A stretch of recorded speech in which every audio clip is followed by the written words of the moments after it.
Olá, amados irmãos, paz e graça, pastor Daniel falando com vocês. Gente, passando aqui para a gente começarmos a lição 2 sobre a nossa escola bíblica, que no caso seria uma escola bíblica dominical, né? A ideia nossa era colocar sempre essa live domingo aqui, só que domingo pela manhã, domingo é o dia do Senhor e eu estou sempre na nossa igreja, todo domingo pregando, então não posso estar aqui no YouTube pela manhã, então nós vamos colocar sempre toda quarta-feira a nossa lição de escola bíblica dominical, que no caso nosso aqui é a lição bíblica das quarta-feira aqui, tá? E nós estamos estudando esse tema, cristão, sal da terra, luz do mundo. Irmãos, se você quiser levar as nossas lições bíblicas para a sua igreja, entre em contato conosco, nós temos um catálogo de lições de adultos, jovens, adolescente e de crianças, tá? As de crianças nossas são essas aqui, ó, nesse formato aqui, ó, muito legal, tá? Essas são as nossas lições bíblicas infantil, tá bom? Vocês entrem em contato conosco e a gente faz chegar aí aonde vocês estão, tá?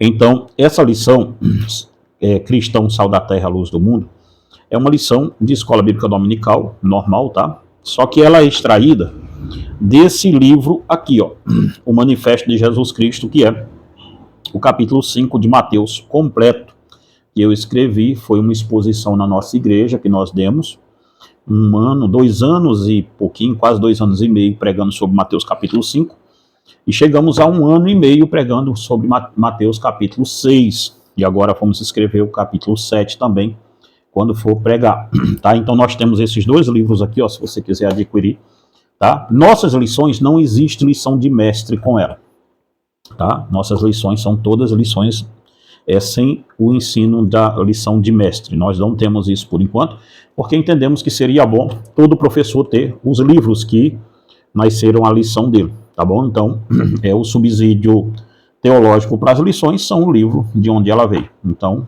essa lição aqui adveio desse livro aqui, ó, do capítulo 5 de Mateus, e vai sair uma outra lição também do capítulo 6 de Mateus. Muito legal mesmo, então se você quiser adquirir as nossas lições bíblicas, fique muito à vontade para isso, tá?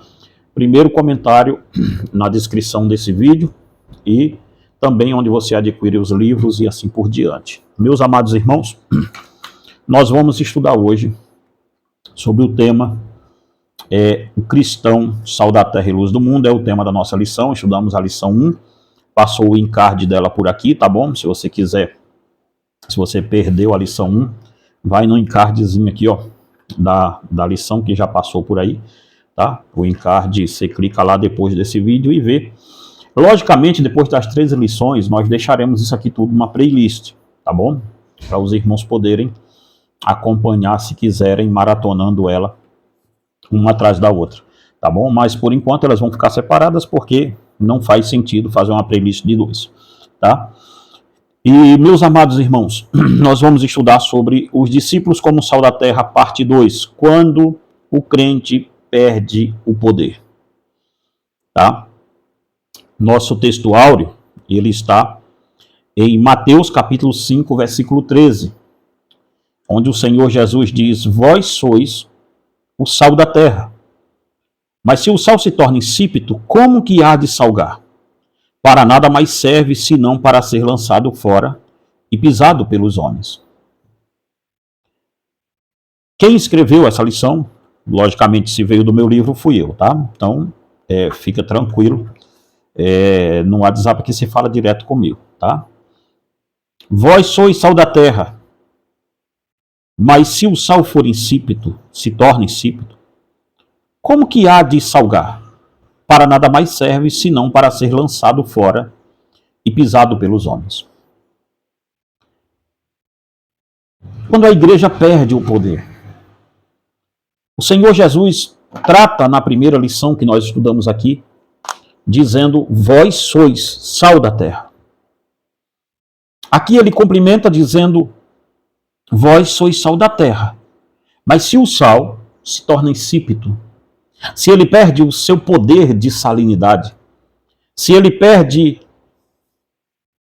o propósito para o qual ele foi feito, ele não tem nenhuma, mas nenhuma serventia mesmo. A questão que Jesus está colocando aqui, gente, é dizer que se nós perdemos o poder, se nós perdemos a unção do Espírito Santo, nós não prestaremos para absolutamente nada. Lembre-se, certa feita, quando os pregadores do Evangelho chegaram a uma cidade, as pessoas disseram, leia sua Bíblia em Atos 17, versículo 6. As pessoas disseram, aqueles que transtornaram o mundo chegaram também aqui. O cristão é um homem que restringe a ação do pecado assim quando um crente chega em um lugar onde as conversas são devassas. Essas conversas devem mudar a trajetória, essa conversa deve mudar de sintonia. Essas conversas devem mudar e os ímpios devem se envergonhar de suas ações frente ao sal da terra. Irmãos, quando um cristão chega em um lugar, se ele for sal da terra, ele restringirá a maldade que ali esteja. Se ele for sal da terra, ele irá restringir o mal que está sendo imposto naquele lugar. Se um cristão é sal da terra mesmo, ele deve ser visto como um transtorno para a sociedade. Ele deve ser visto como um alvoroço para a sociedade e não como alguém dócil para a sociedade.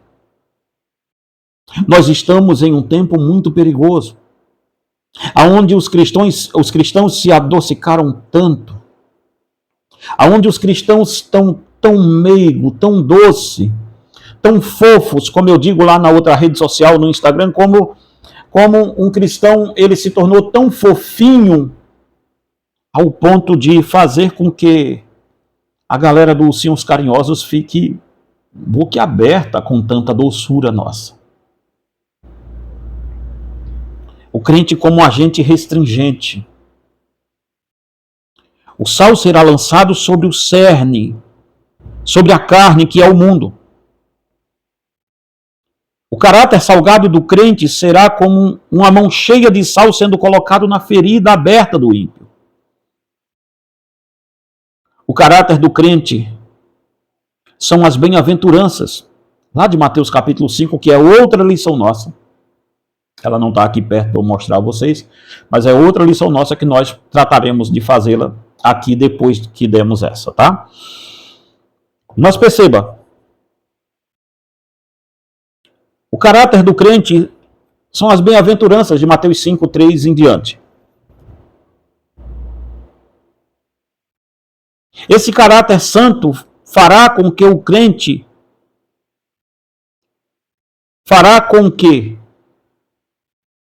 que possua ou que possui seja o sal para a vida daqueles que o cercam. Se você tem as bem-aventuranças em você, é impossível você passar despercebido no ambiente de trabalho, no ambiente da sua família, no ambiente onde você está. Não dá para passar despercebido se você for sal da terra mesmo. Para continuarmos bem esse estudo, devemos observar o que não é um crente sal. O crente que o Senhor chama de sal da terra não são aqueles cristãos nominais. Isto é, o texto não enfatiza aqueles que, de certa forma, vivem em um estado de religiosidade morta, sendo como os fariseus que por fora pareciam pessoas de Deus, conheciam bem as Escrituras, tinham uma liturgia de culto, montaram um sistema teológico, gabavam-se da sua própria justiça. Veja, eu acabei de citar quase que 99% da cristandade dessa nação aqui agora. Ser sal da terra não é você ir ao culto dia de domingo e fazer do dia do Senhor Jesus o dia de domingo como se fosse um aparato religioso ou uma missa que o católico vai e quando sai de lá volta para suas velhas práticas de vida. Vai para a missa, volta alcoólatra, vai para a missa, volta viciado em sexualidade, vai para a missa, volta isso, volta aquilo. Os mesmos pecados o cerca, fornicação, adultério e assim por diante. Tal qual esse povo, nós estamos também trafegando nessa mesma coisa. Então, ser sal da terra não é ir a um culto, ou dizer que é de uma igreja reformada, ou dizer que é de uma igreja que tem o poder do Espírito Santo, ou dizer que é do movimento pentecostal, ou dizer que é do movimento disso ou daquilo outro. Não tem a ver com isso. Porque os fariseus também eram assim. Eles tinham uma religiosidade morta, igual a maioria de nós temos. Eles tinham a religiosidade para os outros verem, para os outros ouvirem, para os outros perceberem. Irmãos, a maioria da nossa religiosidade nunca foi para Cristo, nunca foi para Deus. É para a percepção dos outros, é para que os outros vejam, é para que os outros entendam, é para que os outros venham, é para que os outros percebam que somos pessoas amáveis, que somos pessoas de Deus.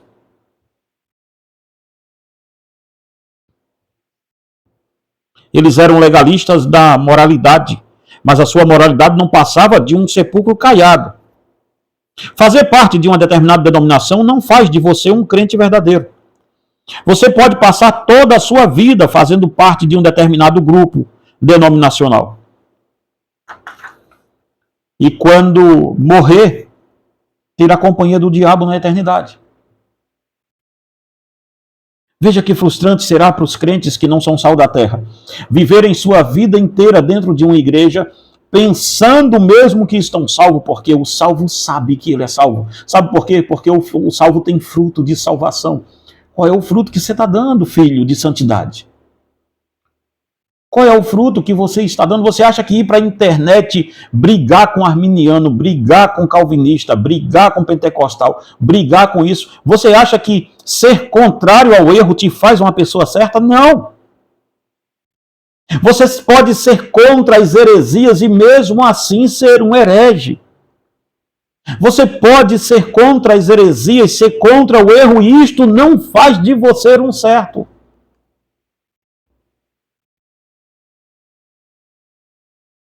Sal da terra não...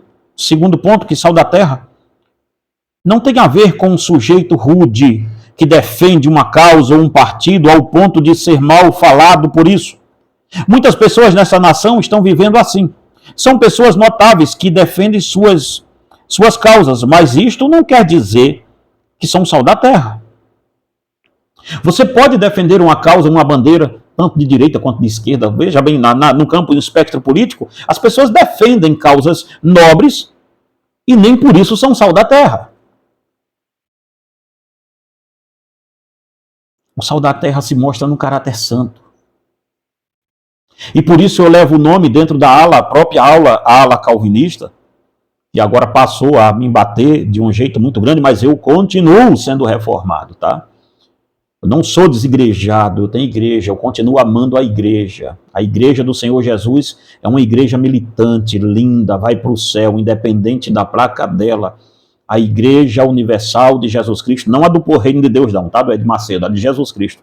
A igreja universal do Senhor Jesus Cristo, ela está marchando rumo ao céu, imponente, gloriosa, sem mancha, sem mácula, sem ruga. É desta igreja que eu faço parte e amo a igreja do Senhor Jesus Cristo.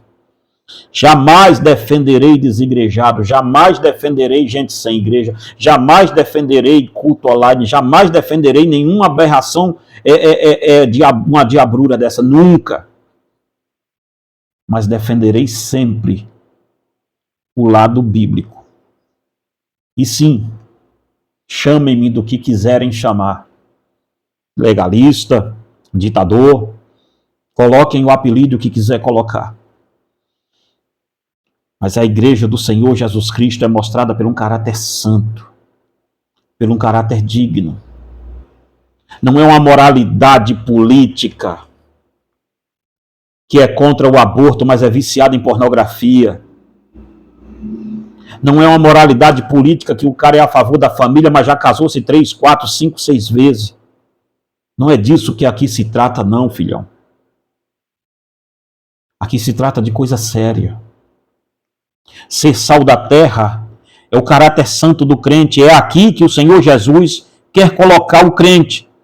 Visto que o crente é alguém que foi regenerado por Cristo, ganhou uma nova vida e agora ele sai para mostrar a santidade que lhe foi dada ao mundo. Sobre isso, Dr. Martin Lloyd Jones diz, olha o que o Martin Lloyd Jones diz. O crente deve ser tão diferente dos seus semelhantes incrédulos como o nosso Senhor Jesus Cristo era claramente diferente das pessoas do mundo o qual vivia. O crente é uma espécie separada, inigualável, destacada de indivíduos. Nele deve existir alguma coisa que o distingua de todas as outras pessoas. Alguma coisa que pode ser patente e inequivocamente. As pessoas têm que olhar para você, se você é um cristão. E não pode haver equívocos nela. Elas não podem equivocar-se em pensar, será que ele é ou não é um crente?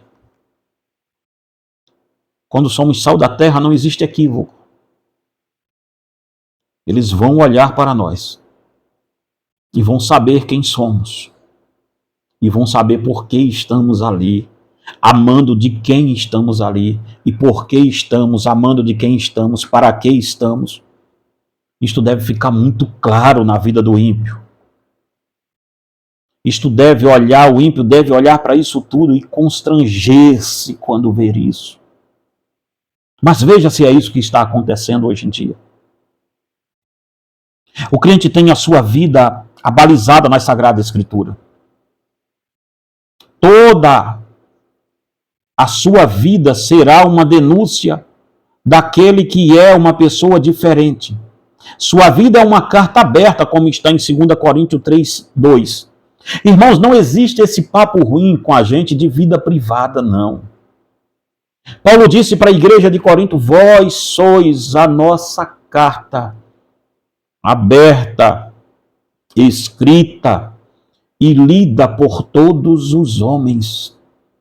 O mundo tem que olhar a sua vida e saber que tudo que você faz é na luz, não existe coisa privada com você. Por isso que o celular seu, da sua esposa, não deve ter senha, não deve ter nenhum aparato desse. Todo mundo sabe a vida de todo mundo.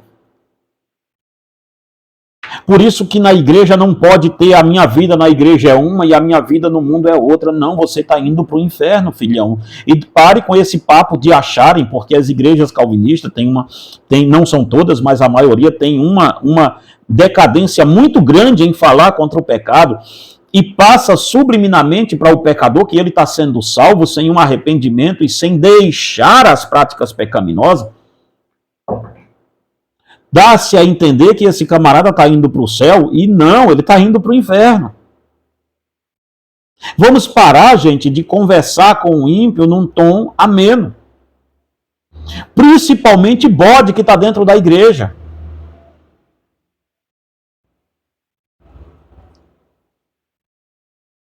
Foi isso que Paulo disse. Vós sois nossa carta aberta. Será que podemos ler a vida de todos nós que estamos aqui nesse estudo? Será que a sua vida, irmão, pode ser lida por todos os homens, pode ser observada, pode ser olhada? Que tipo de mensagem escrita você está passando com a sua vida para o mundo? Um cristão é alguém que vai andar em total novidade de vida. Veja a sua Bíblia em Romanos 6:4, meu Deus do céu. Por que vocês que só gostam de Romanos 9? Romanos 6 também está em Romanos, tá? Porque nós temos aí uma coisa, sabe, um apego a Romanos 9, quando, na verdade, antes de chegar no 9, tem o 6. Andemos, pois, em novidade de vida. Eu não entendo como as pessoas dizem que tem novidade de vida na vida dela. Olha, Jesus, a maioria, gente, das pessoas que eu converso, que dizem, estou indo para a igreja reformada, pastor, lá eu encontrei a graça. Eu sinceramente, eu fico maravilhado quando isso acontece, mas aí eu vou buscar na pessoa, que bom, irmão, que você encontrou a graça, olha que maravilha, a graça te salvou, a graça te tirou do pecado e tal, e agora como é que está a sua vida? Ai, pastor, eu estou lá há 10 anos, mas só tem um problema comigo, tá? Eu ainda fumo, eu ainda bebo, eu ainda estou preso nos pecados de pornografia, aí eu pergunto, mas a graça que você conheceu? Irmãos, não se enganem. Vamos parar de chamar as pessoas viciadas em coisas, porque é pecado. Por que as pessoas são viciadas em pornografias? Qual é a dificuldade que um crente tem em dizer que a pessoa que cai continuamente no pecado da pornografia é simplesmente por quê? Porque a causa do pecado não foi tratada, que é o coração, que é a alma da pessoa, ou seja, essa pessoa não tem nenhuma resistência a esse tipo de pecado porque o Espírito Santo não está nela. Qual a dificuldade para a gente dizer isso? Mas depois que vocês dizem isso, tem implicações, porque um monte de gente vai sair da igreja. Qual a dificuldade que nós temos de dizer a um alcoólatra, olha, você está indo para o inferno? Qual a dificuldade disso? Se a Bíblia diz que é assim. Qual a dificuldade que a gente tem a dizer a alguém que está fumando, olha, você está fumando porque o seu coração é um coração caído, idólatra, você não tem Jesus em você, simplesmente você está fumando ainda porque o seu coração, a sua alma buscam a satisfação fora de Jesus Cristo para satisfazer o vazio que está dentro da sua alma. Por isso você está viciado em cigarro, por isso você está viciado em pornografia, por isso você está viciado no álcool, por isso tudo. Mas de onde nós tiramos a dificuldade de dizer isso às pessoas? Simplesmente porque nós queremos encher a igreja. Simplesmente porque nós queremos fazer com que a igreja tenha uma mensagem palatável. Simplesmente porque nós queremos fazer com que a igreja ela tenha-se um lugarzinho ao sol, mas não ao sol da justiça, ao sol falso que fizeram para ela. Simplesmente muitos pastores não dizem isso também porque a maioria deles estão viciados, na maioria estão caídos nesses pecados que eu aqui lhe citei. Nós temos que começar a dar nome às coisas, gente. Porque o nosso caráter é santo. Ele tem que ser santo. Independente da sua doutrina, eu sou um calvinista, sim, então se Cristo te chamou, se você é um eleito, um predestinado para o céu, você deveria saber que o fruto dessa eleição é santidade. Se ninguém te ensinou isso, vou te dar um conselho, sai fora dessa igreja. Vaza daí, estão te enganando. Mas a maioria hoje dos pastores reformados estão envolvidos em psicologia, psicanálise, nessas diabruras toda por aí, deu no que deu. Um homem crente, mesmo sendo um pecador, tem o seu caráter modificado pela obra sobrenatural do Espírito Santo. E agora este homem vira um agente de mudança no mundo. Ele, o sal da terra, é diferente de tudo que o cerca. O mundo deve olhar para o crente e sentir temor da sua santidade. O mundo corrompido não vai se render à pregação de pessoas que vivem de acordo com o seu sistema. Irmãos, a igreja parou de ter convertidos e agora nós temos convencidos. Veja bem, as pessoas estão indo para igrejas e estão indo para a igreja simplesmente por um motivo basilar. É como se fosse um mantra. Eles têm a Bíblia como se fosse um mantra. Eu tenho que ler a Bíblia para Jesus me curar, eu tenho que ler a Bíblia para Jesus fazer isso, eu tenho que orar para Jesus fazer aquilo. Não, não, não, não, não e não. Se isto que nós temos aqui hoje é cristianismo, o budismo está em alta. Se isso que nós temos aqui hoje é cristianismo, o cristianismo se amoldou tanto, desceu tanto ao lugar tão rasteiro do mundo, que nós estamos vendo aí hoje em dia.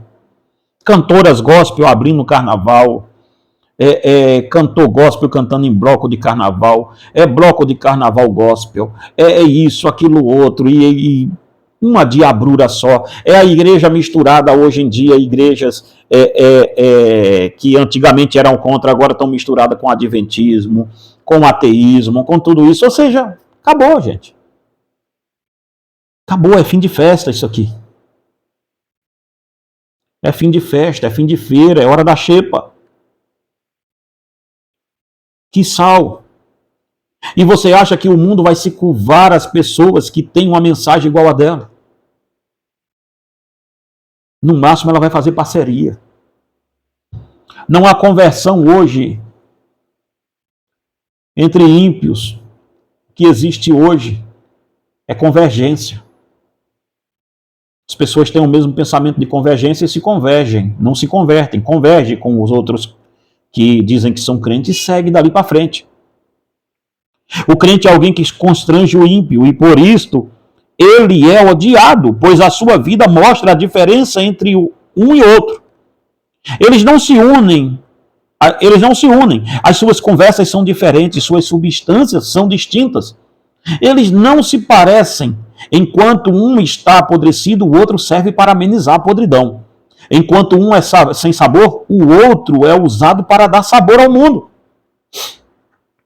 Não existe unidade entre nós e o mundo, gente, é simples. A matemática é de Cristo, é sine qua non, não existe isso. O número de sal frente à carnalidade do mundo. Sal sempre será a menor quantidade do que a carne ou do que a comida. Não espere muita companhia quando estiver no mundo. Na maior parte, o sal encontra-se em menor quantidade do que a matéria em que ele será colocado. Os crentes não temem por estar em menor quantidade. Mas como o sal, ele sabe que fará muita diferença. O seu caráter santo é observado quando ele fala. Veja a sua Bíblia, leia a sua Bíblia, eu espero que você tenha ela na mão, em Colossenses. Veja o que o apóstolo Paulo diz. Vamos dar uma olhada à moda antiga em Colossenses aqui. Deixa-me ver. Colossenses, capítulo 4, e o versículo 6 diz assim: a vossa palavra seja sempre agradável, temperada com sal, para que saibais como devais responder a cada um.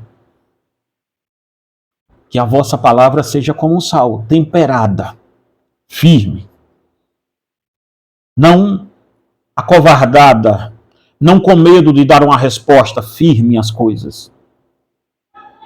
A sua vida é uma vida totalmente voltada para Deus, pois como já falamos, ele tem as beatitudes formando o seu caráter.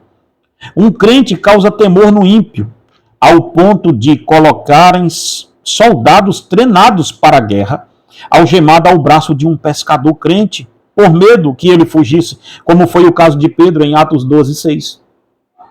O crente é algo tão amedrontador, gente, para esse mundo, mas tão amedrontador, que as pessoas vão olhar para ele. O mundo, o império, olhava para a igreja com medo. Mas com tanto medo que o que um pescador pode fazer frente a um monte de soldado treinado? Mas eles colocavam homens treinados, soldados treinados, algemado aos pés ou às mãos do apóstolo Pedro. Pense bem nisso. O crente é alguém que está sempre a serviço do reino. O mundo persegue a igreja que é sal. O sal é tão poderoso que tem o poder de mudar o ambiente onde ele é aplicado. O sal não se intimida, ele vai avante. Ele consegue contaminar todo o ambiente. Todo o ambiente. Ele dá sabor aonde ele é aplicado. Me responda uma coisa. para essa aula não ficar tão grande. Como é quando você chega em um ambiente?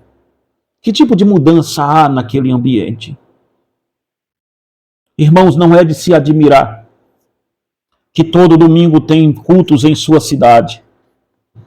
Cultos até de igrejas que se dizem ter o Espírito Santo, como é o caso das igrejas pentecostais, que pulam, sapateiam e tudo mais. Mas perceba bem uma coisa, a minha crítica não é contra, a minha crítica ela é sincera. A minha crítica não é sem uma motivação espiritual, tá? A minha crítica tem uma motivação espiritual nisso. Eu quero saber. Outros dizem, olha, também teve um monte de culto domingo em igrejas pentecostais, igrejas reformadas, as igrejas reformadas que dizem que as pentecostais estão erradas e por isso eles têm a graça salvadora de Cristo, eles pregam a graça, porque eu também sou reformado e sei disso.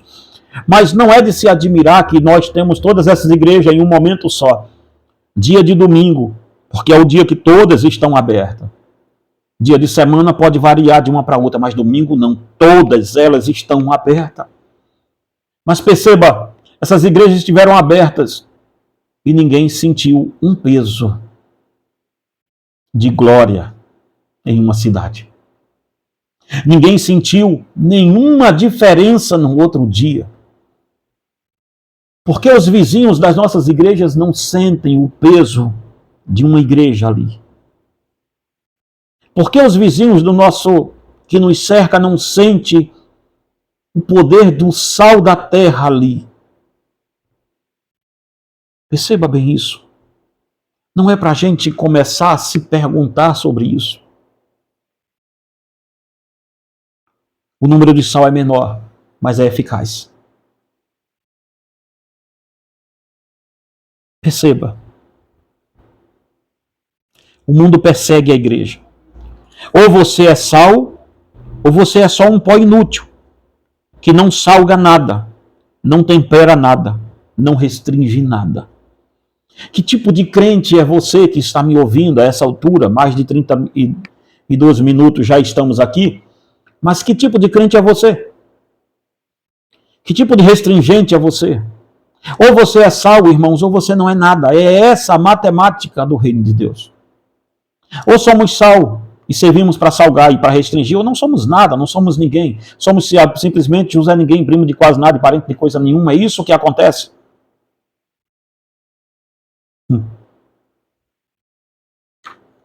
Jesus disse que se o sal não for insípido, para nada serve. Perceba, Jesus não está falando do sal de agora, cloreto de sódio, como temos agora, aplicado ao sal, um monte de cloreto de sódio que não serve, que é um sal químico, vamos dizer assim. Mas Jesus se referia ao sal da Palestina naquela época. O sal da Palestina, diz os historiadores, principalmente o Novo Testamento, o Dicionário Internacional de Teologia do Novo Testamento, que é esse daqui, vermelhinho aqui, ó. Deixa eu tirar isso para lá, para vocês conseguirem ver. Esse aqui. Ele vai dizer que o sal que Jesus usava era o sal da Palestina, que vinha do Mar Morto. E era um sal que tinha lá suas impurezas, porque vinha diretamente do Mar Morto para lá. Mas existia uma coisa que o vento trazia, ou que alguém colocava lá no meio, era um pó branco, chamado gispo, que se esse pó branco se misturasse ao sal, que também era branco, a reação química que dava era que o sal perderia todo o seu recurso, todo o seu sabor de salgar alguma coisa. Então perceba, o sal da Palestina era tratado naturalmente, mas tinha um inimigo mortal contra ele, que era um outro pó branco, que sozinho não faz nada. Sozinho é inútil. Mas a única utilidade que ele tem é de fazer o sal perder a sua força. Você já notou que o gispo do mundo, quando entrou dentro da salinidade, quando entrou dentro do saleiro, ele conseguiu destruir todo o sal que tínhamos. Observe bem que existe algo que coloca a salinidade do sal em risco. Existe algo aqui que não pode se misturar ao sal. O gispo é o pó que parece sal, mas não é. Veja, pedagogicamente eu vou lhe dizer o que é um gispo aqui, que eu vou ler o que eu coloquei nessa lição aqui. Certa feita, uma moça me perguntou, por que é que a igreja não tem mais a mesma autoridade de antigamente? Estava dando um estudo e uma moça me perguntou isso. Esta pergunta me fez refletir por um bom tempo. Deste dia em diante eu comecei a observar como a igreja vem se equiparando ao mundo. É algo assombroso, os crentes dessa atual geração não sabem nada sobre Deus e nem tampouco sobre seu filho. O reflexo disso foi uma moça que respondeu a um dos meus artigos na internet. Eu falava sobre a necessidade de ler as Escrituras. Aquela mulher respondeu dizendo que muito melhor que conhecer as Escrituras era conhecer o Deus. Mas como alguém pode conhecer a vontade de Deus sem ler a Escritura?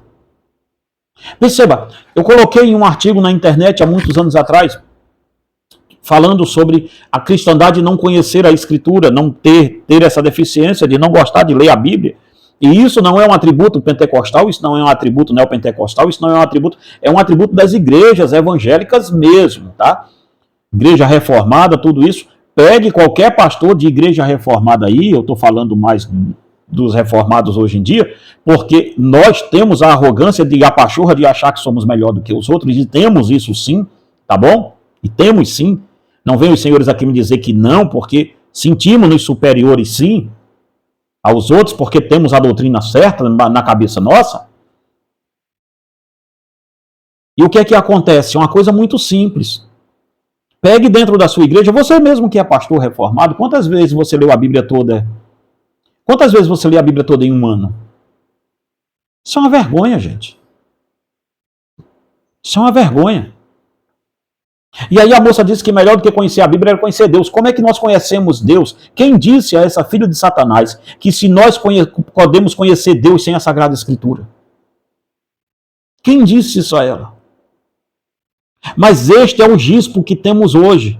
Nós queremos um Deus que não se encontra nas páginas sagradas da Escritura. Nós queremos um Deus que nós não possamos lê-lo na Bíblia, porque o Deus da Bíblia é condenação pura contra nosso pecado, é condenação pura contra nós. O Deus da Bíblia, que é 3 vezes santo, esse nós não queremos, porque este não se amolda ao nosso caráter. Nós não queremos nos amoldar ao caráter de Deus, nós queremos um Deus que se amolde ao nosso caráter, é isso que nós queremos hoje em dia. E não venham os senhores e as senhoras me chamar de novo, ai meu Deus, você não pode generalizar, e aquele negócio todo. Sim, 99,9% das igrejas evangélicas hoje estão nessa situação. Sim, senhoras e senhores, não estou generalizando porque sobrou 0,001, tá? Então não estou generalizando. Fica mais fácil assim. Esta é a geração de gispo. Ela tende a contaminar o sal. Os que se dizem cristãos, mas vivem suas vidas afundadas nos mesmos pecados dos ímpios. Percebe, irmãos? Eu atendo pessoas. Eu sou conselheiro cristão, conselheiro familiar há mais de 22 anos. Eu atendo famílias com diversos N problemas de família, problemas seríssimos. Mas por que o marido tem problema com a esposa crente? Por que o marido que diz que é crente tem os mesmos comportamentos de um marido ímpio? E ele está jurando que está indo para o céu. Por que isso? Por que uma mulher crente é dominada, ou um homem crente é dominado a mesma diabrura de ciúme que o mundano é dominado? Por que isso? Porque não é crente. Por que o crente é dominado pela pornografia e o ímpio também é? Simples. Porque o outro está só dizendo que é crente, mas não é, não tem salinidade nenhuma nisso. Perceba bem isso aqui. Quando a igreja... Veja, uma outra coisa que eu quero falar aqui.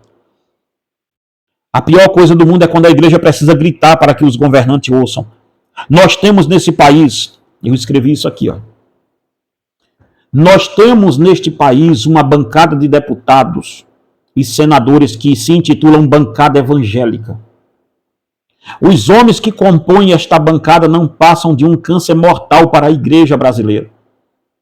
Estes são o maior engodo que Satanás deu de presente para a cristandade desta nação. Agora, a cristandade que está aí não confia mais em Deus. Eles confiam nos seus políticos. Eles oram a Deus pelos seus políticos e não pelos seus profetas. Nós temos uma nação inteira que ora a Deus pelos seus políticos e não oram pelos seus pregadores, não oram pelos seus pastores, não oram pelos seus profetas. E por profeta, entendo que eu estou falando, não estou falando aqui profeta que fica adivinhando a vida dos outros. Isso aí é um qualquer, não estou falando disso, estou falando dos pregadores sérios.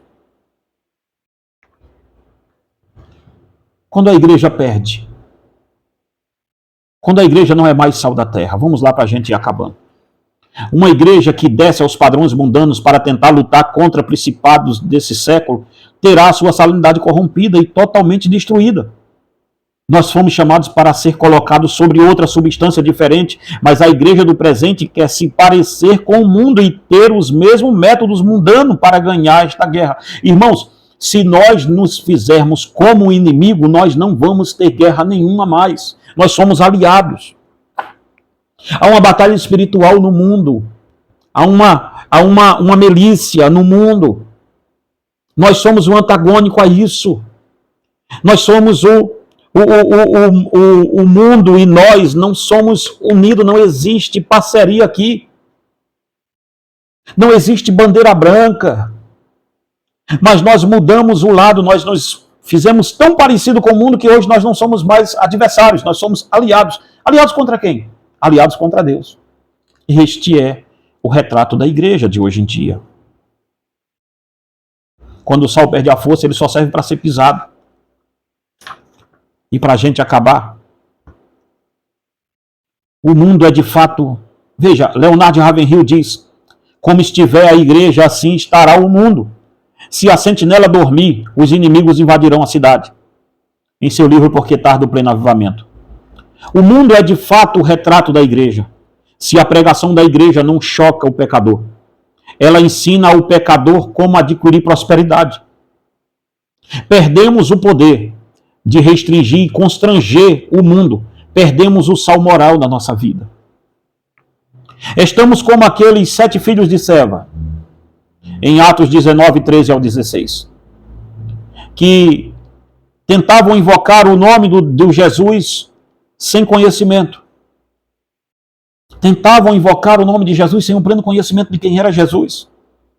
E por isso eles diziam: este Jesus é o Jesus de Paulo, como está em Atos 19, 13 ao 16. O Jesus de Paulo, o Jesus que Paulo conhece. Isto é o que aqueles exorcistas falaram para o demônio. Te conjuro em nome do Jesus de Paulo. Paulo conhece Jesus. Eu não conheço, mas Paulo conhece. A resposta do demônio foi verdadeira nesse sentido. Ele disse: eu conheço Jesus e sei bem quem é Paulo, mas vocês, quem são? Era como se o demônio respondesse: nunca ouvi falar de vocês no inferno. Nunca falaram de vocês em reuniões dos demônios. Falaram sobre Paulo. Jesus a gente já sabe quem é, mas Paulo é citado toda hora no inferno para a gente pará-lo, para a gente romper com ele, para a gente parar esta máquina de evangelismo, para a gente parar esse fundador de igreja. Paulo está sempre na pauta da nossa reunião. Agora, deixa-me fazer uma consulta na lista do inferno e ver... Não conhecemos vocês. Vocês são em 7, Paulo são em 1, e Paulo é muito falado. Vocês eu nunca ouvi falar. Quem é vocês? Somos tão insignificantes, irmãos, que nem os demônios sabem quem somos. Nem os demônios sabem que estamos aqui. Porque a nossa vida e as do demônio, na maioria das vezes, não tem nenhuma diferença uma da outra. Nós vamos domingo para a igreja glorificar a Deus e saímos de lá para nós vivermos como diabos, como demônios no mundo. Observe que a igreja do século 21 fez até agora. Observe o que a igreja fez até agora. Onde estão as nossas marcas? Onde está a nossa glória? Parece que nos contentamos em ter prefeitos e deputados cristãos que, na maioria das vezes, estão envolvidos em crimes financeiros ou em outras coisas. A igreja do presente século está sendo pisada pelo mundo. Sua música é igual à do mundo, sua arte, sua beleza e tudo mais. Nós não influenciamos mais nada, contudo fomos influenciados pelo mundanismo. É por isso que estamos tornando os nossos cultos em imitação de rituais não evangélicos. Esta é a lição 2 de Sal da Terra e Luz do Mundo. Eu espero em Cristo, irmãos, que nós sejamos crentes diferentes. Eu espero em Cristo que você possa me xingar, fique com raiva de mim. Mas nós citamos muitos os reformadores, citamos muitos crentes que já morreram, porque não temos ninguém vivo para citar. Esta é a decadência da igreja evangélica do século XXI. Se você quiser levar para a sua igreja as nossas lições, entre em contato conosco. É dura, tá? Isso aqui é para pastor que se garante mesmo no que vai fazer. Lições duríssimas. Mas eu duvido muito que a sua igreja peque em paz. Pastores, parem de pecar em paz. Pastores, parem de deixar a sua igreja pecar em paz. Eles podem até pecar, mas não deixem com que eles pequem em paz. Eu sempre digo isso na Igreja Reformada Palavra da Cruz. Aqui nós podemos até pecar, mas jamais pecaremos em paz. Jamais chamaremos pecado de amigo. Jamais pecaremos em paz. Que Deus tenha misericórdia de nós. Eu deixo o meu abraço a você. Que Cristo te abençoe e te guarde. Quarta-feira próxima estaremos aqui. Agora está tendo vídeo quase todo dia no canal. Quarta-feira próxima estaremos aqui para a glória de Deus com a nossa escola bíblica. Lição 3 vai ser na quarta-feira, tá? Lição 3, deixa eu ver qual é que vai ser. Muito que bem, muito que bem, muito que bem. Luz do Mundo vai ser a lição 3. Luz do Mundo, parte 1, tá bom? Que Deus em Cristo te abençoe e te guarde em nome de Jesus.